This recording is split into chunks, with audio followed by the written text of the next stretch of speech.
সাকিব আল হাসানের কাছে হেরে গেলেন পরিমণি। আমরা কি দুজন কি মাঠে খেলতেছি? আমি না এটা না 3 বছর ধরে দেখতেছি যে সাকিব আল হাসানকে ছাড়িয়ে গেলেন পরিমণি। বিশ্বাস করেন, বা এরকম একটা হেডিং দেওয়া হয় যে সাকিব আল হাসানের কাছে হেরে গেলেন পরিমণি।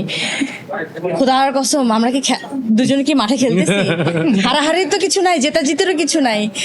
বা আপনারা আমাকে ভালোবেসে প্রথম থেকেই ফলো করেন, তো ওভাবে ফলো করেন।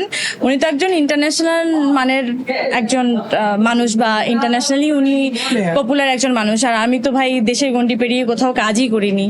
সো সেখান থেকে আমার অনেক ভাল লাগে যে আপনারা আসলেই সবাই যেভাবে অনেক এই দেশ ছাড়িয়েও অন্য দেশের মানুষ আমাকে চেনে না বলেও, বাংলাদেশ চেনে না বলেও আমাকে আসলে ফলো করেন। আপনারা সবাই জানেন যে দেখা যায় কে কোন জায়গা থেকে ফলো করে, কোন কোন কান্ট্রি থেকে ফলো করে। আমার খুবই অদ্ভুত লাগে যে এরা আমাকে কেন ফলো করে, ভাই আমি জানি না। সো আসলেই আপনার কোয়েশ্চেনটার উত্তর আমি আসলেই জানি না। কিন্তু মনের অজান্তেও কি একটু আনন্দ লাগে না যখন নিউজ? খুবই আনন্দ লাগে ভাই, অজান্তে না, একদম জানতেই খুবই আনন্দ লাগে। আমি খুবই আনন্দিত।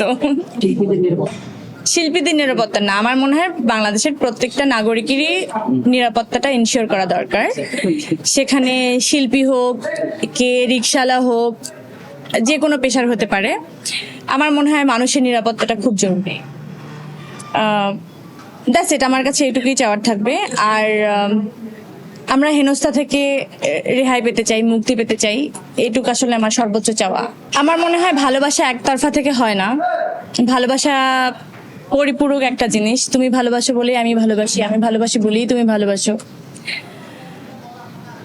আমি কিন্তু আপনাদের জন্য আসি ভাই, আপনি শুধু আমার উপরে চাপাই দেন না যে তোমার জন্য আসি।